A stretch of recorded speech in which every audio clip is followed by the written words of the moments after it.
So do I feel bad for him? My bench has 79 points right now. My team has 29 points. I love football, always have. I have to go pray. Oh, you're going to speak spiritual? Like, ecstatic, like let's say I won all 5 of my leagues, I'd be amped. I would just be so excited. I watch a lot more football.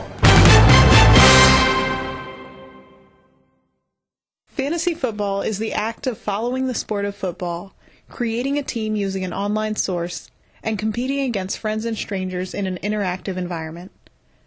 But fantasy football, for those who love it, is much more than a silly hobby done for entertainment's sake. For the purposes of this video, we conducted 20 in-depth interviews and 10 detailed observations. During these interviews, several underlying themes became apparent. The secular sacred. By this, we mean that fantasy football has a deeper meaning to many of those who both play and love it, that raises it to the same level as religion for some.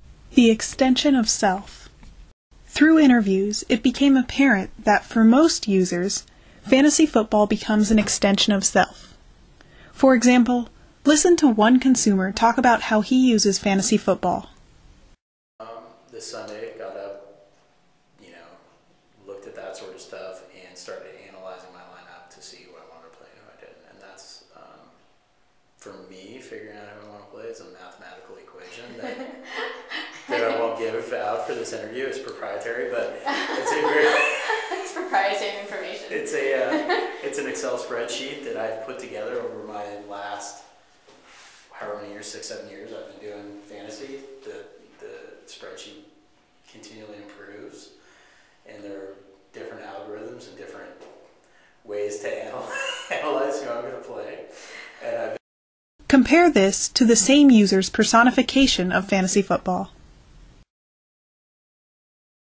I would say a type A personality. Okay. An analytical, former competitive athlete type A personality. Okay. The user's personification of fantasy football clearly resembles his own. Emotional investment. Anger, happiness, sadness, fear, joy.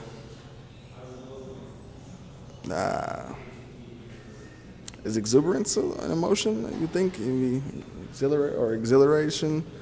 Anything that makes you happy, like super like on cloud 9, that feeling, and then you've had the lowest of the lows. Like it's not like playing fantasy football makes you bipolar, because you just go from one extreme to the last. I mean, that quick.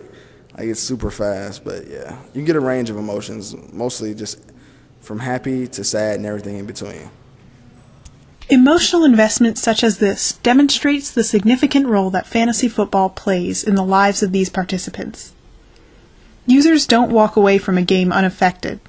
It has considerable impact on their emotional well-being. Fantasy versus reality. Fantasy football blurs the lines between fantasy and reality for those involved in the activity. During in-depth interviews, respondents often referred to players in the NFL as my quarterback or my running back, despite players having no real hold over any of the NFL players.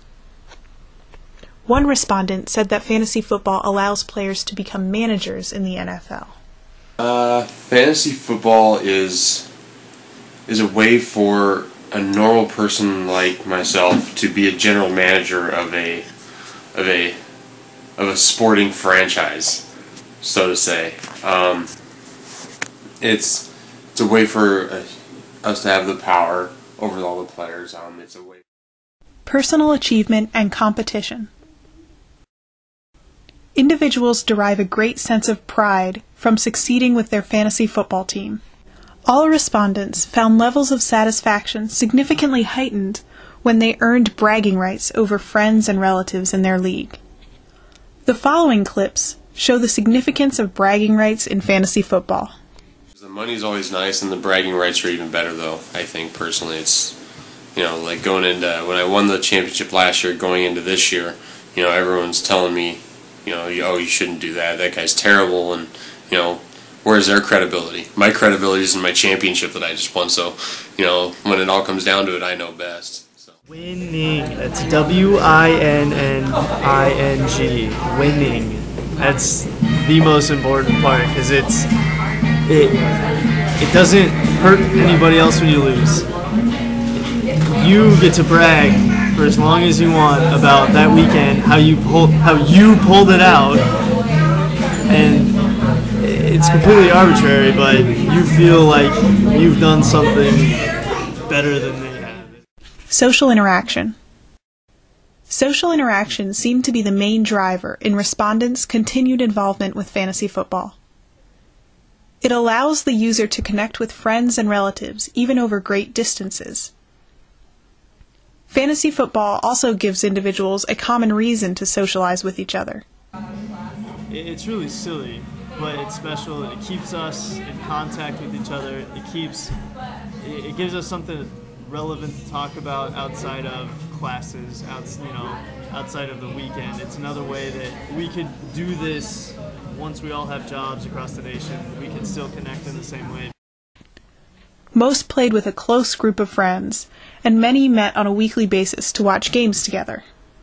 And by the second game, we're either at somebody's house, just pizzas and beers and watching the games, or we'll go out to like the Vine or one of those type of places, and you just kind of sit there and watch, and it's more of a social hour, catching up. In fact, without the social context of the game, it seems that most users wouldn't play at all. If other leagues, like the 2 leagues that I'm in right now where I have cousins or other relatives or friends in, if those leagues disbanded, then I would quit, because I wouldn't go out and just join random teams, or random leagues I should say.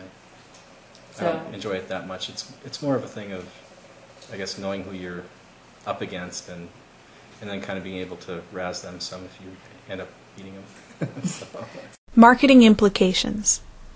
Purist fantasy football players shun all materials and products that are meant to assist individuals in choosing better draft players.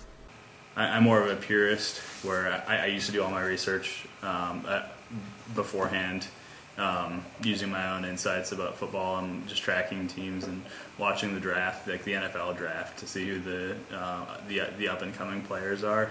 Mm-hmm. But then there are other people who buy subscriptions to various online sources that give current, up-to-date information. Mm-hmm.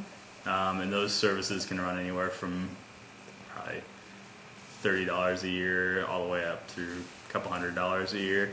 Wow. And those people are competitive because they have access to better information than most people do.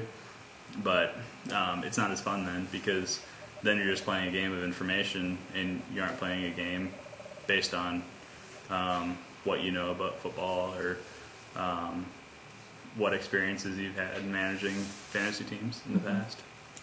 Therefore, it is the recommendation of our team that marketers look to complementary products that enhance other features of the fantasy football experience, such as party decor or possible NFL-hosted fantasy football nights at sports bars. Fantasy football is much more than an online game. It draws players into the fantasy and allows them to envision themselves as important members of the NFL. It's a source of pride and self-esteem, and it allows users to work out their sense of competition in a friendly environment. Those who play it love it. I mean, it's fun, enjoyable. I love it. I hope that it keeps going forever.